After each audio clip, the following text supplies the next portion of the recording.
Welcome, ladies and gentlemen, back to Scrap Mechanics Survival Mode, and today I'm going to share with you guys some tips and tricks and just life hacks and productivity things that I've learned over my experience with the series so far. If you've been following the series from the beginning, some of these might seem familiar to you because we've learned them together along the way. But this is in no way an exhaustive tutorial on what you should be doing when you play the game. These are just a couple of things that I've noticed that help me out a lot along the way.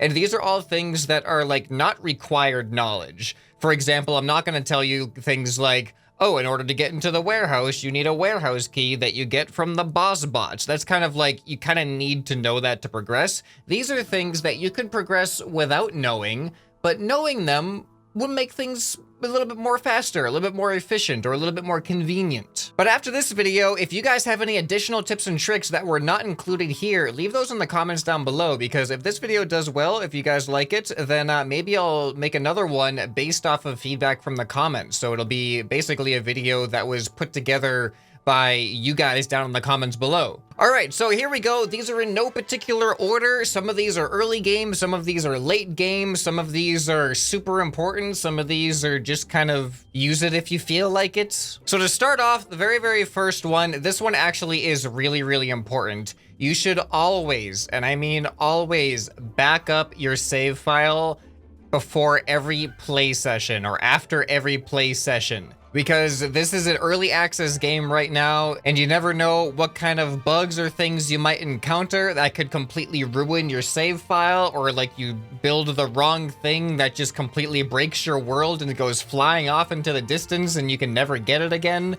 If you back up your save file before every play session, then at least the worst that can happen is you lose one play session's worth of time. I do this before every single recording. I open up Scrap Mechanic and I instantly think, oh, back up my file. And to prove it to you guys right here, this is my survival save folder. You can see I just have literally dozens and dozens of backups from every single time I've logged into the game. Now, if you're wondering where the save file is located, I will leave a reference down in the description, but it is in your AppData folder. You go to Roaming, Axolot Games, Scrap Mechanic, User, your User folder, the Save folder, and then Survival has all of your save files, and just sort it by the most recent, and that should be your most recent save. Just make a duplicate of that file before every play session, and that way if something goes terribly wrong, you just load the last one, and you're not losing your entire world forever. All right, up next, this one applies more to early game, but can still be helpful at any place in the game.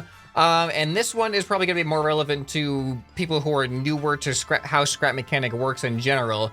But this involves looting. When you're out looting, if you don't have these chests and stuff on you, or maybe if you just are full, you're completely full of these chests, remember that if your inventory is full, that doesn't mean that you're out of luck and you can't carry anything else. Remember that everything that you pick up, pretty much everything that you pick up, can be placed down anywhere. Even these batteries, these chemicals, things like that. If I can't carry any more of this stuff, but I still want to loot some more, just head back to your vehicle or whatever you're using for transportation at that point while you're looting, and just go ahead and slap some stuff down. You can place stuff anywhere. You don't have to carry it on you or in a chest at all times. It can just go anywhere. So yeah, just keep that in mind when you're out looting. You don't need inventory space and you don't need chest space in order to carry things. You can put stuff on anything, anywhere, at any time. You can even put stuff down and then come back later and it won't despawn. It'll be, if you've placed it physically onto the ground, it'll be there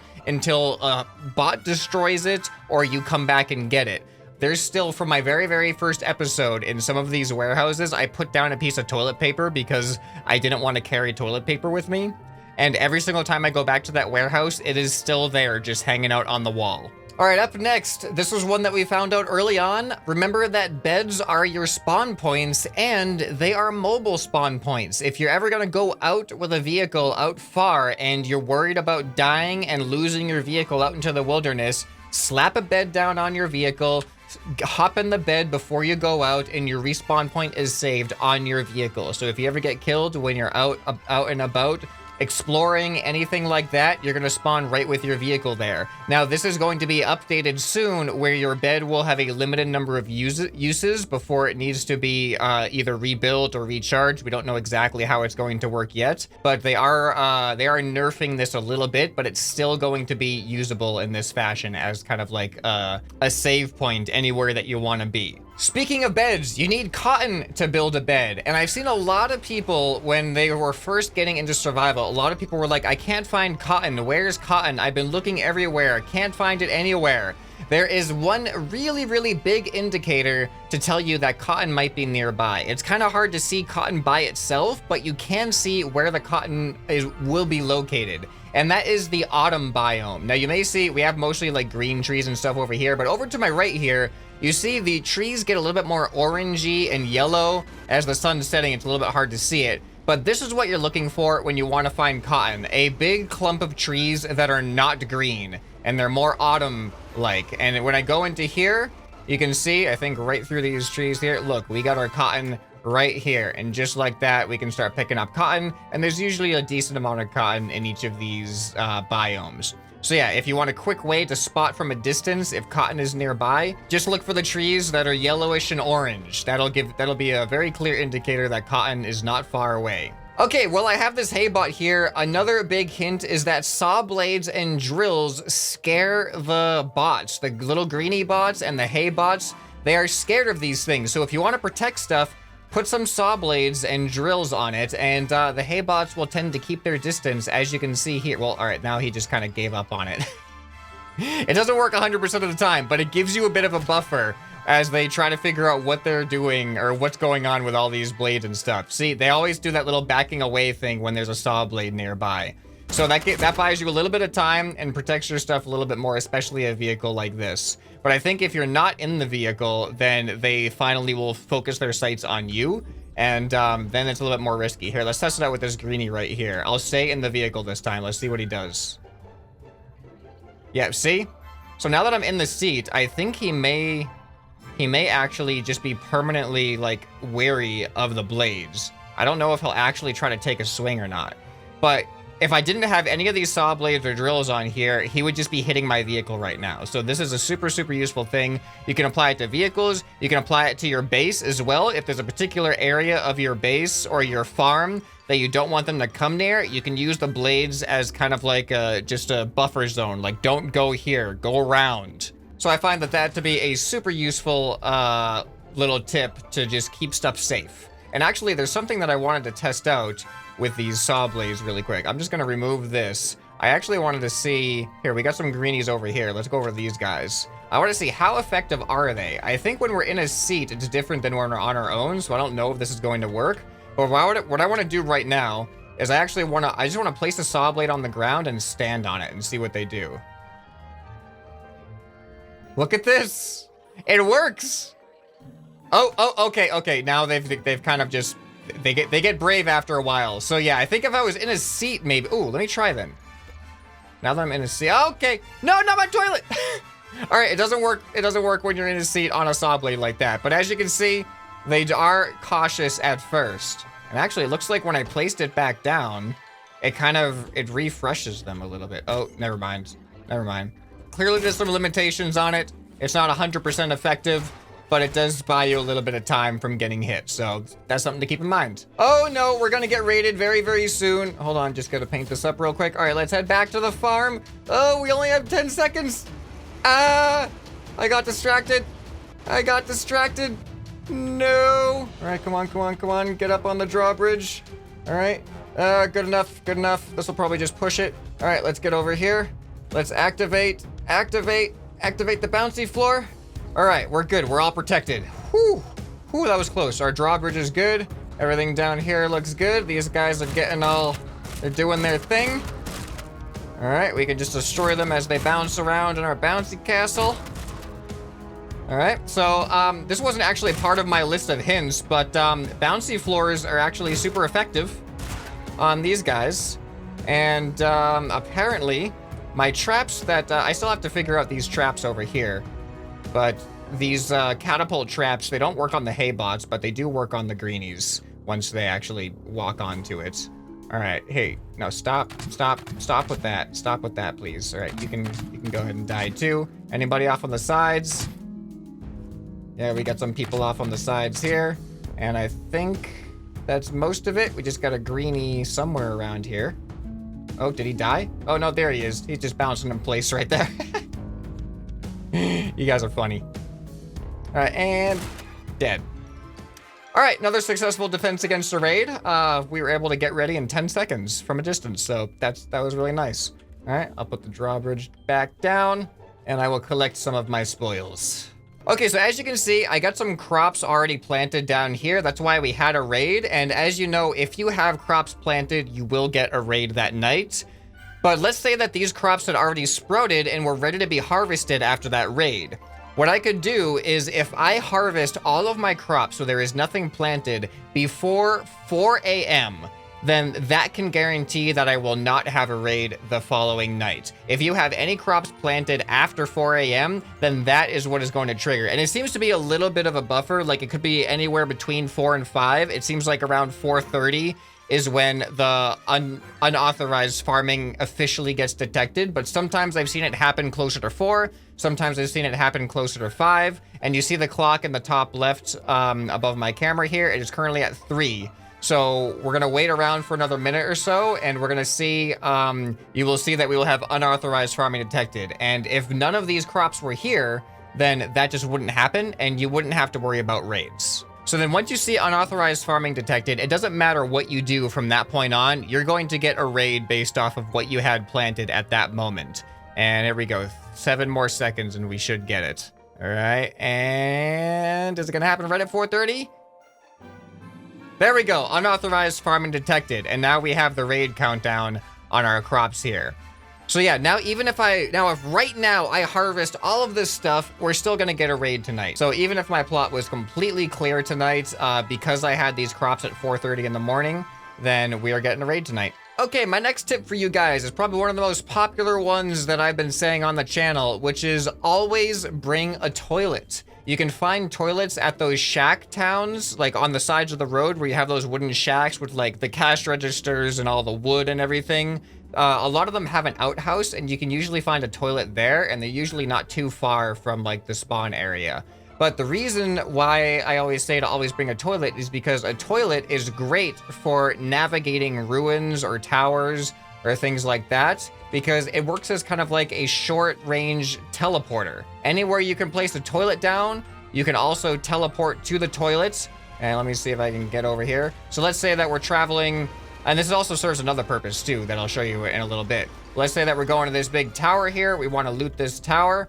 Another hint that I'm going to give you right now is park your vehicle near the edge of the building where you can see it from the roof. I'll show you why when we get up to the roof. All right, so I'm going to get up into this tower and we're going to see what kind of layout this tower actually has. All right, so I've reached a point in this tower where there is no obvious way up from where I'm at right now. Like, we have this broken staircase right here, and like I can't get up over there. From here, there's no other ramp going up anywhere. Like, there's nothing going up over here. I go all the way around over here, and there's just no, like, clearly there's floors above me, but I can't find any way to actually get up there easily. I could use my lift and try to, like, build off of my lift, but a much, much quicker and easier way to do this is, let's just put a toilet down right there. All right, good. And now I can go ahead and put a toilet down right there. And there we go. Now we are on the roof. So just as easy as that. That's why I always remember to bring a toilet on me. I think I actually looted this place recently. So all of the important stuff is already, oh, there we go. All the important stuff is mostly gone. But yeah, these warehouses, they do get replenished with things like loot chests and stuff like that. So now, why did I say to park my vehicle close to the roof? Well, that is because rather than walking all the way back down, navigating through all the ramps and stuff of this warehouse, you can take a shortcut by jumping down into your vehicle's seat. You just gotta spam E and have really good aim right at your seat. So let's see if this works. And there you go, just like that. I hopped in my seat, hopped out, and I don't take any fall damage. Now, there's actually something else I want to try. Say you remember to bring your toilet, but you forgot to park your car close enough to the roof. What if you're afraid of the fall damage if you try to jump off and you can't reach your car? Well, I actually have an experiment that is untested. We're going to test this live together. and see if this is going to be a viable option for getting down off of a roof quickly. So now what I'm going to do is put my lift down. I'm gonna put the toilet on the lift on the edge, and then I'm going to delete my lift and get in the toilet. And this should negate fall damage. Yes, it works. And that is a way to get down from anywhere, I guess. Just put the toilet on your lift on the edge so it'll fall off when you drop it, and then just get in really quick after you drop it. So there you go. Now you can always get down from a roof. That is a brand new trick that I just learned right now, or just figured out right now. I'm glad we could experience that together. Okay, up next, this is probably one of the most important ones in the whole game, and that is at the mechanic station, you can craft a handful of things. You can craft resource containers, you can craft the craft bot, you can craft the refiners, you can craft the dress bot, but hands down, the most important bot to craft is the cook bot, and that is because, not because it cooks you some food that is pretty decent, even though it takes a lot of materials. It's because it is objectively the cutest bot to have, as far as just the sound atmosphere that it adds to your base or your farm or wherever you're gonna have your cook bot. The cook bot is just objectively the cutest. It sounds the cutest. It has the cutest little dialogue things, and it just adds the most useful and uplifting atmosphere to your entire base. So, and that's not an opinion, it's just a fact, okay? Okay, another tip is that you can actually split your stacks in a variety of ways. You don't just have to have the full stacks like this. If you right click and drag, you will actually take single items out of the stack just like this. If you middle mouse click, you will actually take half. So you can have your stacks using the middle mouse click, which I think is also really, really useful. And also, if you want to swap things really, really quickly, like this right here, all you have to do is hold down Shift and click. I know that for some people this might already be obvious, but I did get a lot of people asking about that in the comments. So for those of you who didn't know or are just finding this out now, there you go.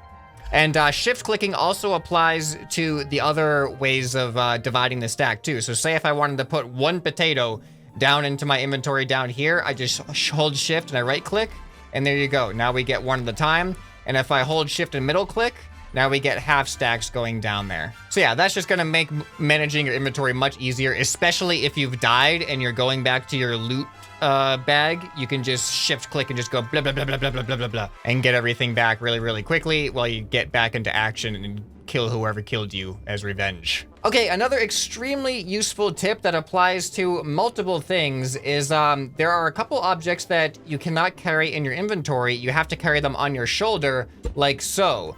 And when you carry it on your shoulder, this is as fast as you can move. As you can see, this is very, very, very slow, and if you needed to carry it a longer distance, it would be a very, very slow going process. But there is a way to speed this process up.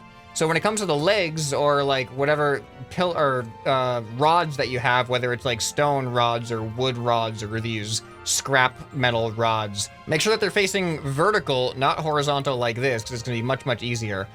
Hold shift like you want to run, and then just place it down in front of you, and then right click to pick it up. So now you can add some sprinting in between while you have it on your shoulder. And this just makes traveling with these things on your shoulder so much quicker. Now, it would be usually easier just to refine these yourself, but that doesn't work when it comes to other things you have to carry on your shoulder, like a craft bot or a chest that has items in it. So like this is a full chest of chemicals right here.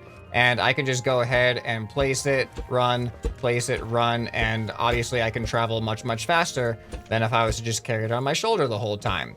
So yeah, anything that you can put on your shoulder, and then applies to the resource containers too. Yeah, these things right here you got to carry on your shoulder, but yeah, it just works for everything. So just don't waste time just walking slowly like this all the time, all right? Add some sprinting into your shoulder carrying. Okay, another hint I'm gonna give you guys. Let me find hopefully an empty chest or something here. Actually, I guess I'll use this one. When it comes to things like pumps and water, you can stack your pumping for higher speeds. Like this might seem obvious to some people, but just in case, I'm just gonna steal these pumps here. Now, if I have one pump attached to this, I'm gonna need a switch. So if I turn this vacuum pump on, you see we get about 1 water per second. But if I put multiple vacuum pumps onto this thing, and then now all of them, and you see now we're getting 3 at a time every single second. And you can have even more vacuum pumps than just 3 leading into chests. Even though the chests have 3 ports, you can hook chests up to each other. So if I had a chest hooked up right here, that would provide an additional 2 ports, making the total of 4 vacuum pumps that I could add to the system. And if I add another chest, I can add 2 more vacuum pumps, and then we would be taking in 6 every second into 3 chests. So you just leave those running for a while. That's what I did to get 5 chests of chemicals all at the same time. I had a bunch of vacuum pumps, I had a bunch of chests hooked into each other, and they will all lead into the same system. If one chest fills up, they'll overflow into the next chest and so on. And I find that that is a really, really quick way, or a really much more efficient way to just get loads of chemicals or water, or hopefully soon to be oil, once they enable that to be automated with vacuum pumping. All right, another thing is you used to be able to use the spud gun underwater, but as you can see, you can no longer use the spud gun underwater. You can use your hammer, which you need to for the clams and the chests underwater, but spud guns are kind of off limits, unfortunately. However, you can still use them even when you're in the water swimming by jumping, and you can actually still fire when you jump out of the water. So if for whatever reason you have to use your spud gun when you are stuck in the water, like maybe there's a greenie chasing you in the water, or there's a bot on the shore that you need to eliminate right now, and you can't swim all the way to the shore first, then this is a method to do that. All right, looks like my crops are all sprouted here. So it says use the right mouse button to pick everything up. And as you can see, I can do that one by one, but it's much quicker if you just hold down right mouse click, because then you can pick up all kinds of stuff as you just go over it. But make sure you keep your cursor moving, because if you just hold it down at one spot, you're gonna end up accidentally picking up soil, or like picking up like a light, or oh, I accidentally picked up the light. That happened quicker than I thought it was going to. Yeah, so this doesn't apply just to crops. I find that it's most useful on crops, but you can do this when you're picking up cotton. You can do this when you're picking up beeswax. You can do it anything that is just laying on the ground. You can just hold your right mouse button and you can just pick it up as your cursor scans over it, which I think is just a super, super quick and more efficient way to pick things up. All right, so my inventory is full, but I have a raid coming, so I'm gonna finish picking up my crops after the raid. We're gonna pull up the drawbridge. We're going to activate the bouncy floor and get ready for our next raid. And then we won't have to deal with any more raids, because I will pick this up before 4 or 4:30 in the morning, and that should make it so that no other raids get triggered until I replant again. There we go.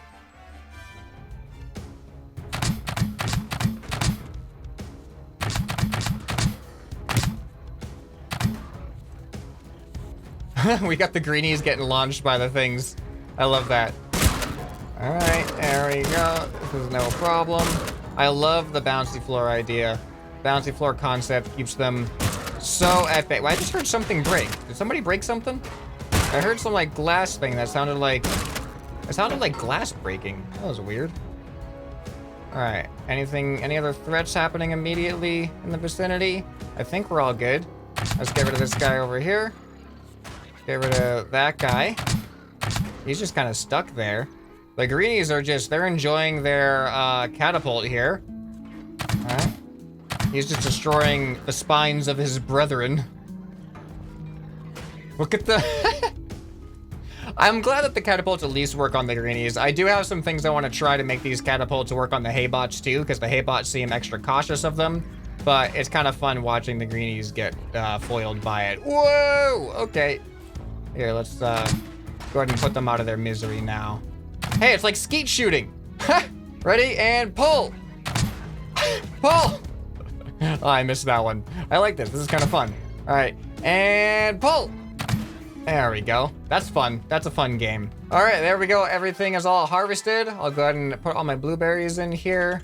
Refill my blueberry seeds. I mean, keeping your seeds organized, you know, it seems like an obvious tip, but since I'm doing it right now, I guess I'll recommend it. Oh, another quick tip I just thought of that I forgot to add to the list is when you're doing things like refining with your refine tool manually, or even like drinking something like this, you can do stuff in your inventory while that stuff is happening. See, like I just put milk down here while I was drinking, because once you start this and open up your inventory, you don't have to hold it anymore. It'll just finish. So here, I'll show you an example. Like, let's say that you want to make some room down in your hotbar or like say like your toilet is stuck up here and you realize that you want your toilet back down here. I can go ahead and start refining this, and I can click put my toilet down there. I can move all this stuff around. I can do anything I want while I'm holding down the button. Actually, do I even need to hold down the button for these when I open up my inventory? Yes, you do need to hold down the button if you're refining, but you don't need to hold down the button if you're eating or drinking, apparently.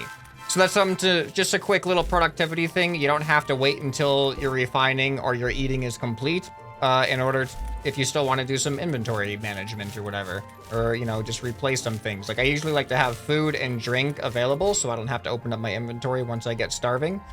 So sometimes I do that while I'm doing something else just to save some time. All right, another quick thing for those of you who have relatively smaller farms or bases is I've found that it is much more efficient. Say this toilet is a small farm that I'm trying to protect. So let's say that you're surrounding your farm with vertical walls like this. Now, what you could do is add more vertical layers like this, but look, I'm already out of my material. And here, let me make it a little bit shorter, actually.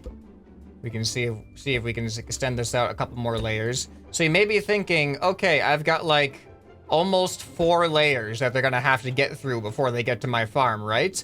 Well, yes, but actually no, because if the haybot comes up here and he knocks out this chunk, and then he knocks out this chunk, and then he knocks out this chunk here, you know what he's just done? Pretty much created himself a staircase. And I think the haybots can actually walk up onto something too high like this. So this could essentially just give them free access into your place. So rather than having just a couple layers like that, I find it's much more efficient and a much more efficient use of your materials to just have a single vertical wall, but then like 4 or 5 blocks high.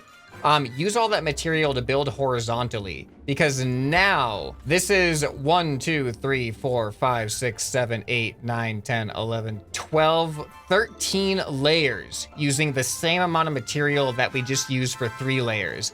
And now they have to break in piece by piece like this, and then like that, and then like this. And then they just got to keep breaking in, and they are not going to be creating themselves any steps to actually get up onto it. They have to break through each layer, maybe 2 at a time, 1 at a time. Sometimes they break through a little bit more than others. But I find that is much more efficient at slowing down their progress getting into your base than using pure vertical walls. And it uses way less materials too. So something to keep in mind if you want to have all the bots keep their distance away from your base. All right, and I have one final tip for you guys, which is something that nobody has seen on my channel yet, because I found this out just in my own independent grinding and have never had an opportunity to bring it up until right now. And that is, I've found a much quicker way to harvest Ember. Now, Ember is the stuff you need to create like glass and some of the higher tier metals and materials. Yeah, this is Ember right here. So just to make tier 2 metal, you need a bunch of Ember. So let's go ahead and go to an Ember place, and I'm gonna show you a much quicker way to harvest Ember. But this requires that you have a shotgun first. So this is a little bit of like a mid to late game tip. All right, we're approaching the biome. I'm gonna have to be particularly careful because this isn't just an Ember biome. This is also a boss biome. And you can actually see there's, right over in this area, I have harvested all of the Ember in this particular corner of the map. And this is where I found out about this particular life hack here. So here, let's scope out, make sure that there's no bosses around. I don't want to be interrupted for this. But yeah, all right, there we go. Look at all of this Ember in here. All right, let me clear out my inventory real quick. Make sure I have plenty of room here. So now, in normal Ember harvesting, most people are probably using their hammer, and they're going like this. Just four hits, and then you pick up the stuff. Remember, hold down right-click to pick it up, so you don't have to click on each individual one. So this is how long it takes to harvest Ember trees, the normal method. There we go. And it's not bad. It's actually pretty quick compared to a lot of other harvesting. But what I found out is that the shotgun is a 1 hit. So now watch, we got 2 trees right next to each other. Oh, I forgot to switch to my hammer. And there you go. 2 trees harvested. Like all this stuff, just boom. I found that the shotgun is definitely the one you want to use, because let's say if you're using the spud gun, it takes 4 shots with a spud gun to take down the tree, which not only takes more time, but takes more spuds, because a single shot with the shotgun is only 2 spuds. So this is just, it just makes everything so much quicker when it comes to harvest. Like, look at this. This is no problem at all. You can get so much ember so much faster, as long as you have the shotgun and the ammo to deal with it. And, you know, if you have a decently sized farm, then making a lot of potatoes is really not that big of a deal. I mean, you're sacrificing 2 potatoes for up to 4 ember. Yeah, so I'm just like blasting through the forest here, just picking up so much ember so quickly. So yeah, this is probably the biggest time saver that I've discovered on my own, at least. Yeah, so I hope that that's helpful for you guys. Like, we just picked up like 71 ember in like 2 minutes. So yeah, I'm gonna head on back home now. Let me know which one of these tips and tricks was the most useful for you that you learned in this video, and let me know down in the comments below if you have any other tips and tricks that you've learned in your adventures in survival mode. And if there's enough new stuff that is particularly useful that you guys leave down there, maybe I'll make another video and I'll feature your guys' comments that I got the information from in the video. If you enjoyed this video and you want to see other awesome videos on the channel, then go ahead and check out these videos on the end screen right here. I hope this video has earned your subscription. Anyway, this has been ScrapMan, and I'll see you next time. Bye.